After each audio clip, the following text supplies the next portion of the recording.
Hey, welcome back. Happy Monday. How are you doing today, Sarah? So good. I love Mondays. Second day of the week. It's the second day of the week.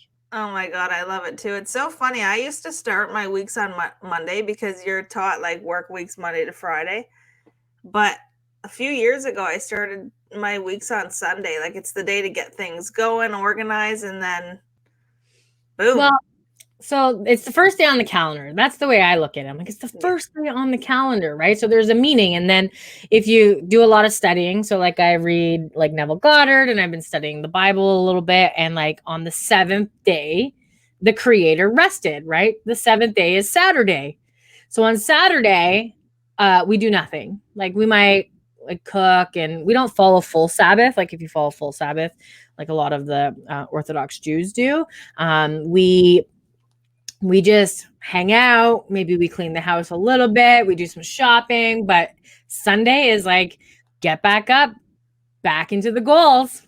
I love it. I'm a lot like that too. Saturday's our day to do our thing, and Sunday it's back to business. I love it. I love Me it. too. It gets you such an advantage while most people are like just starting their week on Monday. And Monday, honestly, everybody starts on a Monday, right? You start a diet on a Monday, you start an exercise routine on a Monday, you start a business on a Monday, you start work on a Monday. Fuck Mondays. You know, it's so funny too. Like, I don't even. Well, I guess it's our lifestyle though too, Sarah. Like we're excited to start the week. Like we're not. You know, a lot of people hang on to the weekend because they Yeah, don't want Monday to come. they Us, we're jam, like, they let's go jam for it. pack life in the weekend, right? Yeah. No, I know we talked about this last time, but the work week is less than 100 years old. And back in 1926, when Henry Ford created this work week, it was actually Monday to Thursday. So it was 4 day work week, 3 day weekend. Who the hell put in the extra day? Somebody that wanted to Yeah. work harder. You know what? Now people are working like seven days a week. And I remember working 7 days a week and I wasn't making any money. I was making money, but it was never accumulating. I was never accumulating money. It would come in and then it would go out. And I was literally working for free. Like working for free. I didn't understand money. And that's why I'm super excited to talk about uh, Money Monday today.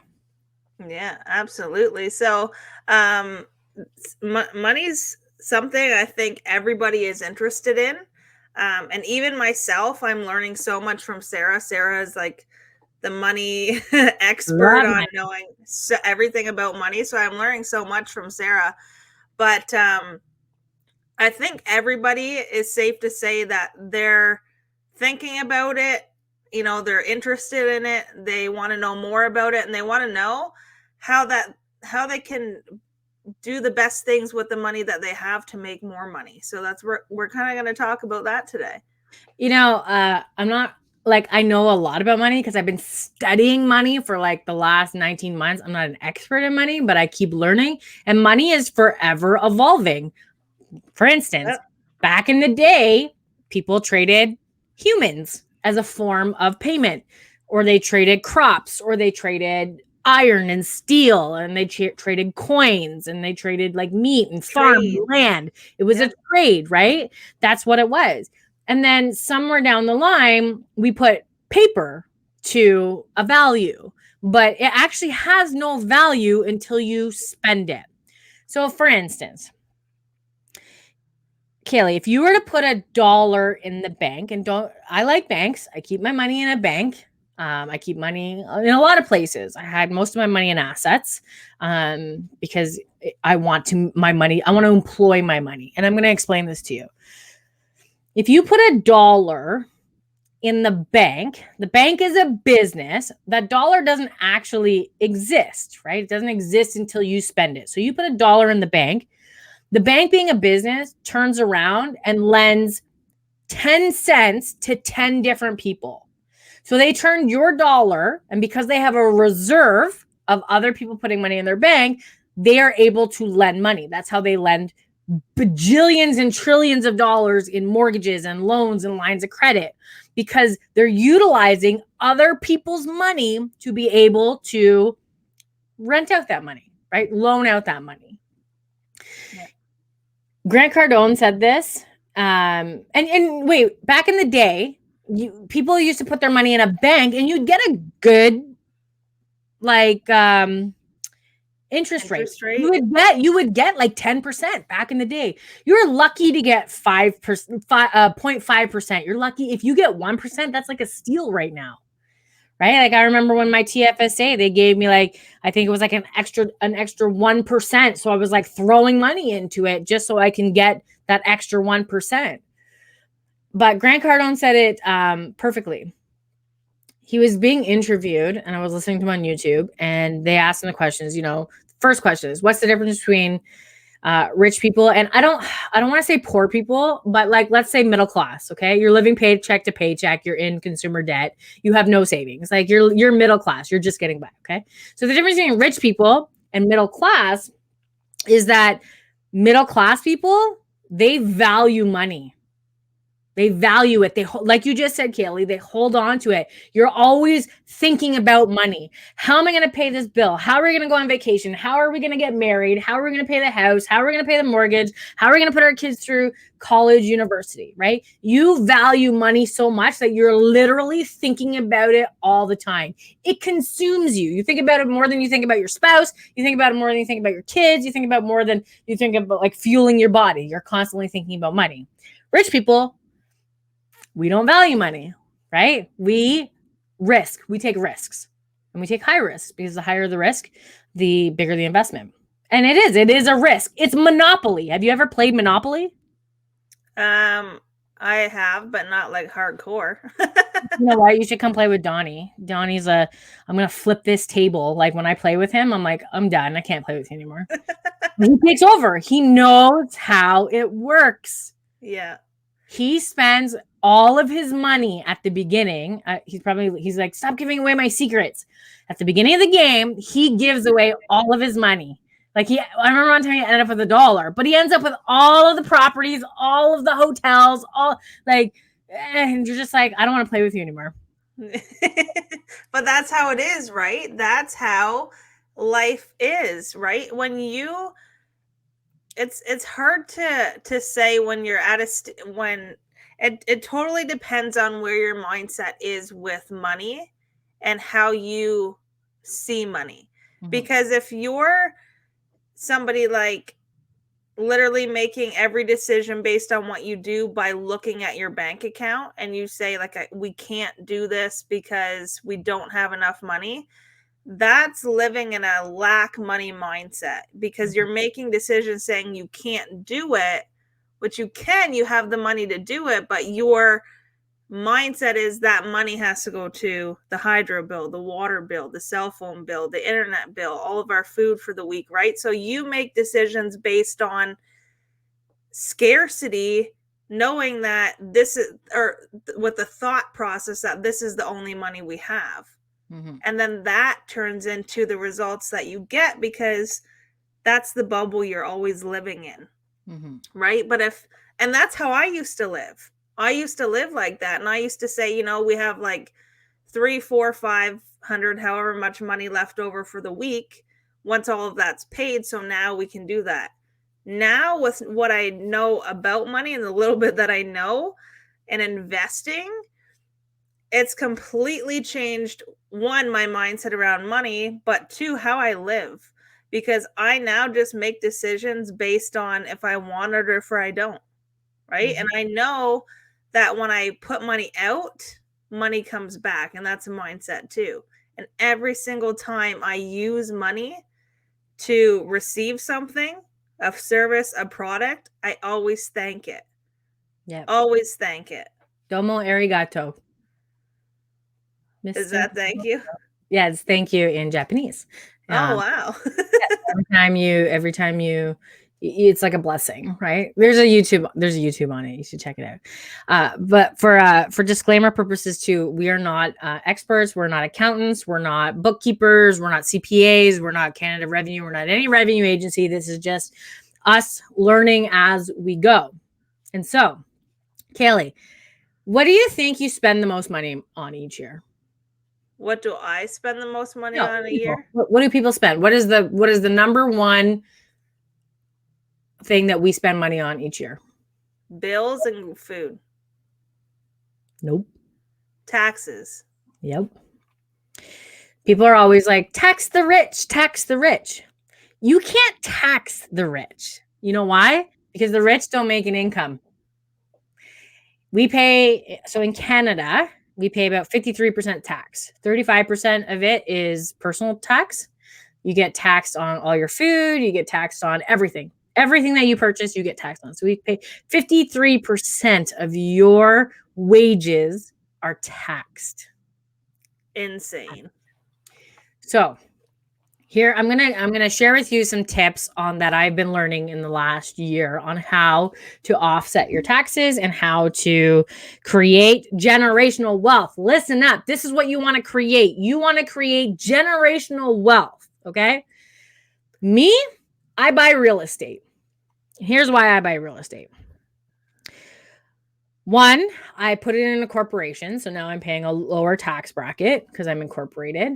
And then I get to write off the interest rate on my mortgages. So I have somebody else paying my mortgages, and then I get to write off the interest on that, which is a tax benefit for me. Make sense? Yep. In another episode, we're gonna actually, you know what? We're creating a new Facebook group. We're actually going to teach how to generate wealth, and it's going to be a lot of real estate investing and wealth creation. So we're going to talk about that on another episode, but I'm going to show you how you can buy houses with no money. It's called OPM, other people's money. And so for those of you who are renting and you're paying a lot of money in rent, you're going to want to listen to this episode, because once you start with one property, you can utilize that property over and over and over again. So I don't know about you, Kaylee, but one of the biggest paradigms that was ever instilled in me is pay off your mortgage as quick as you can. Yeah. Right? Pay it off as quick as you can. Absolutely. Yes. If that's all you want to do and you just want to have a house and you pay off your house and your car, like that's wealth, right? If you have a mortgage-free house and you don't have to pay car payments, that is financial freedom, right? But if you want to create wealth and generational wealth, you pull out all that equity that you can and you buy more properties. You buy the monopoly, right? So over and over again. It is. Now, you're going to want to talk to an accountant. You're actually going to want to talk to a financial advisor, and you're going to want to find a good one. Make sure you interview them. Make sure you ask them questions. If they've ever filed for bankruptcy or they have any offshore accounts, make sure that you are interviewing them so that you know who you can trust your money with. Because if you're planning on making millions of dollars, like I am, you want somebody to trust. Yeah. All right, let's talk about negotiating. Okay. So, did you know that you can negotiate credit card interest rates? I know, but I didn't until you told me. You know that you can negotiate mortgage rates? Yep, I know that now. Mm-hmm. Everything is negotiable, right? Yeah. And the reason is they want your business, because once they have your business, they can have repeat business, especially if you're with one bank. So if you're with one bank and you have a checking account, a savings account, a tax-free savings account, maybe an RSP or pension, or you have credit cards with them, lines of credits with them, you are giving them a lot of business. They are making a lot of money off of you and they want to keep you. So you can use credit cards to buy houses, and it's something that a lot of people don't know. One way is you can negotiate a 0% for balance for like a year. So we did this, and what we did was we called and we said, we want to increase our credit score to this amount of money and we want 0% for a year. And they're like, oh, we can't do that. Oh, no problem. This bank down the road right here, I'm just looking at online right now, is going to offer me a 0% balance transfer for a year. I'm just going to transfer my balance over to them. Oh, no, don't worry. We got you. Right? Because they want to keep your business. Yeah. Just let me ask my supervisor. Yeah, no problem. Bring the supervisor on. You want to talk to the supervisor, right? You talk to the supervisor and you say, I want to increase my credit limit to this amount of money and I want 0% for a year. What happens is they transfer that to your bank account. So it does show up on your credit score as you would owe like a $10,000 loan. So let's say you do 10,000 and you need to have a almost paid off to like really good credit score to be able to do this. If you're maxed out, you could get away with a balance transfer. You just won't have any money to pull out. So you look at your options with that too. And then then they transfer it to your bank account. Then you take that money and you use it as a down payment on a house or a condo. And you do a 1-year mortgage with a private lender. Like, let's say you don't even have to do a private lender. You can probably do a bank. Me, I usually do private lenders or I ask friends and family if they want to make more money because I'd rather pay you guys than pay a bank. So for 1 year, you take on, a mortgage, and after a year, you've now made some equity, $5,000, $10,000, $15,000, right? Because the market's always going up. It'll never go back down. I know everybody out there is waiting for it to drop. It doesn't drop. Like you see how it works. It might drop a little bit, but it'll never drop like drastically. I think it'll stay how it is, if not go higher. Real estate, people always need a place to live. Yeah. Always. And there's the world's being populated more and more every day. Yep. And so you take that money and you purchase property. So now you have 0% for a year. You have a rental property or an Airbnb that's going to help you pay back that money.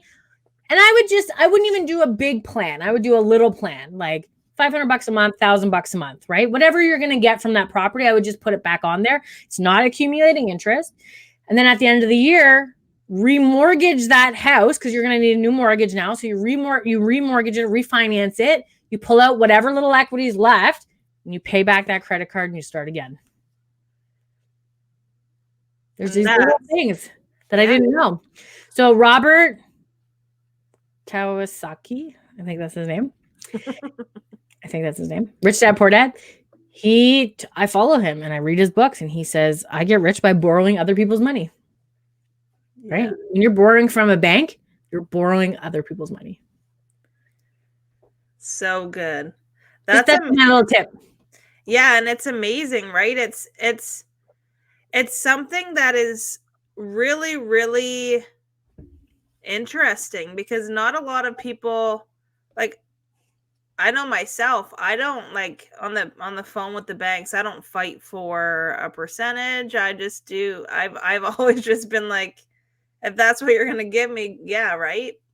But absolutely, I'm calling my bank now. Yeah. So, when you're buying property, it's no longer personal. It's no longer consumer loaning. It's commercial loaning, right? So my mortgages are commercial because I'm an investor and I have an investing company. So there's a difference between consumer debt and commercial debt. So Robert also talked about this and Dan Pina talked about this. You want more commercial debt than consumer debt. Consumer debt are things like credit cards that you can't pay off because you're too busy buying Starbucks and crap to fill your Pinterest looking house, right?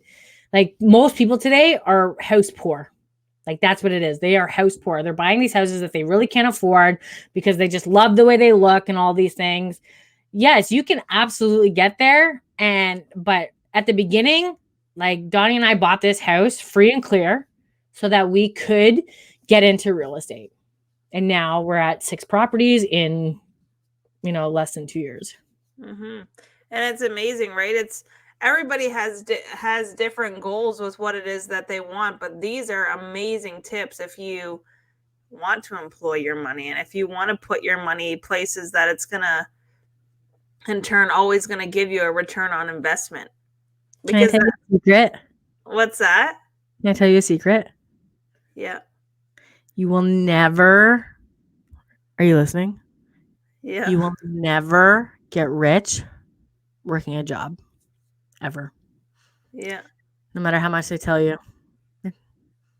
It's the truth. No matter how much they tell you. Like, it doesn't matter how much education you have.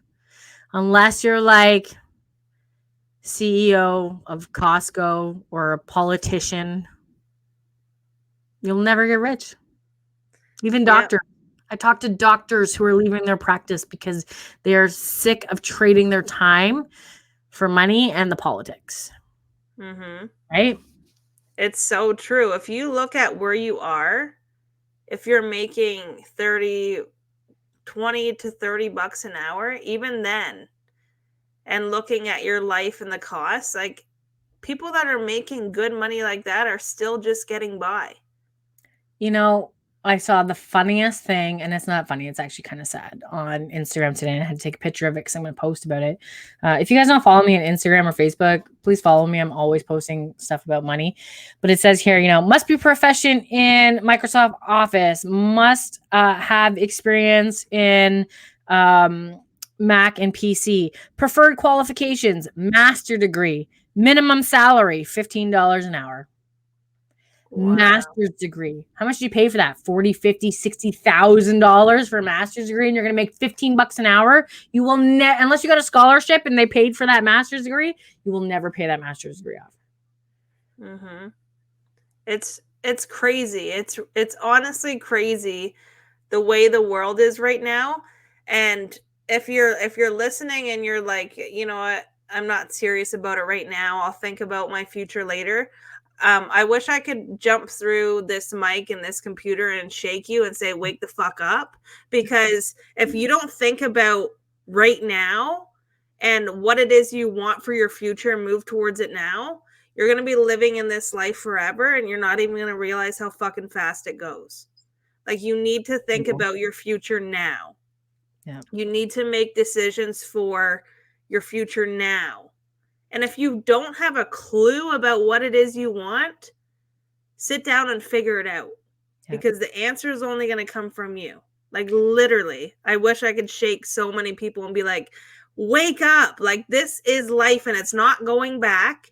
This is the new way of life. This is the new things that are going to take place and that are happening. Like, it's right in front of us and people don't realize. So the question is, though, Kaylee, are you willing to make short-term sacrifices for long-term gains? 10 times over. Right? Like that's what it is. Like, are you willing to go 2 years with not unlimited internet and no cable and no Disney and no Netflix and no Crave and no Amazon? Are you willing to cut off Amazon Prime and completely shut down your Amazon? Like, are you willing to make those short-term sacrifices, like maybe selling your house and you going to rent in a lower area so you can buy an Airbnb or buy a rental that's going to generate wealth? And here's one thing that I learned. So I have 3 doors, so it's 3 separate properties. So you make money per door, right? When I first bought my first 2 rental properties were 1 door, right? And the thing with 1 door is if you don't have a renter, you're paying that mortgage. But if you can buy 2 or plus doors, you always have somebody that's going to be paying that mortgage. If you buy a duplex or a triplex or a fourplex, live in one of those, make that short-term sacrifice. I was watching a couple who are like 20 years old and they're paying 48 bucks a month. That's their living because they bought a duplex and they're fixing it up while one person's renting the other side. They're fixing up their side. Then they're currently looking to buy another property. Then they're going to rent out that. And that's how you do it. And yes, don't get me wrong, real estate is scary. It is scary, and people are not going to understand, and they're going to say things like, be careful, it's risky, what happens, what if this, what if that, what if that, what if that. Look, the fucking pandemic happened and billions of people lost their jobs. So get that fucking word what if out of your head, because we don't know. Nobody knows. Nobody knows what the hell they're going to do until they do it and figure out what happens. Like everything in life, no matter what you do, you don't know until you do it. So the only way to actually know the what if is to do it and find out what happens, right? And there's so many things in your life that you will do that don't go the way you want it to. That's like life. There's right? Like having perfect kids that'll never do drugs and they'll never drink and drive and they'll never be abusive, or do you think like um Paul Bernardo's parents were like, oh, my kid's gonna grow up to be a serial killer? Of course not. Right? Because you have a baby and you think everything's gonna be perfect, and you just figure shit out along the way. It's Yeah. not perfect. Like, I know everybody's like, oh, my perfect baby, but your baby's gonna grow up and they're gonna talk back and they're gonna hit you and they're gonna get bad grades, and you're gonna continue to try to live this perfect life on paper, but it doesn't exist. Life is already perfect. Life Life, is perfect, and all the other stuff that just comes through, just stuff that happens along the way. life is fucking perfect. Mm-hmm. I was off topic here. I was what was I watching? I was listening to Abraham Hicks, and they said, when we understand that this isn't our reality, we're not living our reality. Our reality's out there, and we're just kind of like playing this game. That's like we're like the Matrix, right? Like, when you start to understand that, you do anything. Mm-hmm. That's why people jump off cliffs and are bungee diving. And I watch these like crazy people who like skateboard and then they just go whoop over the bridge into the water, and it's like, what is happening? Right? Like, people are like, When are you jumping out of an airplane, Sarah? listen, I'm just getting used to flying in an airplane in the comfort of my four walls and my seat. Let me get comfortable with that first.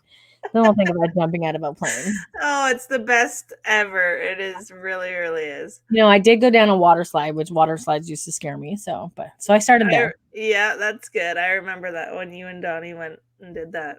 I sat up there for like 3 minutes shaking and freezing. And he's like, are you coming? It's just me and him in the pool, and it's not that big. And I'm like, oh, and then I screamed the whole way down. We did a 5K. Again, off topic. We did a 5K. But again, this is about risk. We did a 5K foam fest probably about 5 years ago. And at the end, you slide down this giant blow up slide. Like, it's massive. And I got to the top, and I'm like, I can't do this. Like, my heart's like racing, and I'm like catching my breath. Donnie pushes me. he's like, you're not going back down those stairs. He's like, you're going down one way or another. Yeah. And here I am the whole way down. I'm like starfishing, trying to like stop myself. And people are like laughing. But I can just see it. Yeah. Donnie's like, go, babe. Yeah. He's already down there, and I'm still like coming down. Yeah. Oh my God. So funny. I love it. But yeah, I mean, life is so good. You just have to know how serious you are about it and what it is you want and what it is you're going after, and take a serious hard look at what it is you're doing. And if it's not working, stop holding on to your money. Yeah. It's not employed. Sitting in your bank, it's not employed. You're actually sitting in your bank and you're lending it to people like me. So thanks. So why don't you go out and you do something with it? And I don't mean buy shit. Stop buying shit. Stop. This is, what I think about when I go to buy stuff now. People are like, what do you want for Christmas? And I said, donate some money to a charity in my name. I'm like, no, I want to buy something. I don't need any more shit. You know why? Because when I die, somebody's going to have to fucking take care of all this shit that I have around. Yeah. Like, you're literally leaving a burden for somebody else. It's the truth. It really is. And it's so funny, actually, talking about this topic, because for the last year I've lived here. As you can see in all my videos, I'm in my parents' house, and I've literally lived out of like 3 boxes of the things that I thought I needed for the short time I'd be here. I didn't know I'd be here a year, but COVID with the build and everything. So it's crazy that my parents have a shop behind the house here, and our entire house is in it. And I was just sitting here the other day, and I was thinking, like, now we're getting close to the end of our build, and I was walking through the house, and I was looking at like where I would put things, and then I walked into the shop and I see my whole house there, and I thought, like, holy shit. I literally was like, I can pick up this that you can see, my clothes, my things that I need, and move into that house, and all of that stuff. Like, there's a few things that I would like, but I'm like, I don't need that. I'm so minimal now that, like, with however successful I'm going to be, and I know I'm very successful already, but with what I'm doing for my future, I don't need like the big crazy, the fancy, the out of this world things. Like, I've over this past year became minimal. Like, Yep. I'm good with the minimal. I don't need like the crazy stuff. I don't need tons of shit. Like, I'm happy walking in a room with the things I need, and the most important is just family and friends around me and the circle that I have. That's what I want. And It's I so funny want because we were talking about this last week. We're talking about Christmas, right? And I'm like, we talk to a lot of people, and a lot of people are like, oh, I can't afford it. But then you guys post your Christmas trees, and we're like, I wonder how long it's going to take you to pay that Christmas off, because I know you're still paying off last Christmas. yeah. But it's funny. Like, I don't have kids, but I was like, if I had kids, I would just rewrap the toys that they don't play with. Yeah. And you're like, wow, I got so much stuff that Noah's never even opened. I'm like, perfect. You're already done your Christmas shopping for Lauren. And I said that to Will when we went out after we had talked last week. And I was like, there's so much stuff that he got for his first birthday that he's never opened, and he's already had his second birthday. Yeah. And I was like, he doesn't even know about them because they've been in storage with our house for a year. He's Yeah. never seen them. So that's what I'm doing. And like, I said to Will, I said, I'm so minimal now, and like, I don't need to spend all this money on things that they'd rather play with the box than the actual thing. I was like, I'm more about employing my money, putting my money where it's going to make me money, and then living in the moment of being surrounded with my kids and my husband and my family, and making the memories on Christmas morning of having the brunch and watching a Christmas movie by the fire with hot chocolate. Like, I'm about that. I'm not about let's open gifts for an hour and you don't want any of them because you're already watching TV like we would have been doing if we didn't do gifts, Yeah. right? I love that you said I want to employ my money and all of this right here before we wrap up. You can employ your children and you can pay them a wage, you can pay them a salary of $12,000 a year. They don't get taxed on it. And I believe you get a tax benefit for employing them. Again, I'm not an accountant, but I look into that. But you can pay your children $12,000 a year, put that money into a tax-free savings account, an education fund, let that accrue interest. By the time they're ready to go to university or college, one, they gotten all the tax credits back because you've employed them, right? And you've now paid off college, wedding, house, and you've started that money. So I think it's $12,000. They're in a lower tax bracket. Check with an accountant, go to an accountant and say, I want to pay my kids a salary. This is what I want to do. It's $1,000 a month. And get all set up. Go to an accountant, find yourself an accountant. I have an amazing accountant. If you guys want his information, let me know. He has saved me so much money and he gives me so much advice. And, I told him about my $444 million savings plan, and he gave me a amazing financial planner to help me with that as well. And he does all my books and stuff. So get an accountant, pay that accountant. Yeah, absolutely. And like Sarah said, if you guys have any interest in the topic of money and investing in real estate, please head over to the group. Right now, it's Wealth Whispers. It's going to be revamped and renamed, right, Sarah? Yeah, in a couple weeks. Yeah. So We're talking all things real estate and all things money and all things self-image, self-love, because it doesn't matter. I'm going to say it again. It doesn't matter what it is you're doing. If you don't have the image, the mindset, nothing will work. Joe Dispenza said it back. He's like, you can eat all the healthy food in the world. You can buy all the healthy organic food in the world. But if you are not right in the mind, you're putting toxic food into a toxic mind. Mm-hmm. Right? It's the same thing when it comes to building wealth. Yeah. And that's all going to be discussed over there. So self-love, self-wealth, all the fun, amazing things. So head on over to there and have an absolutely amazing beginning of the week, midweek, and we will see you guys back here on Thursday. Bye.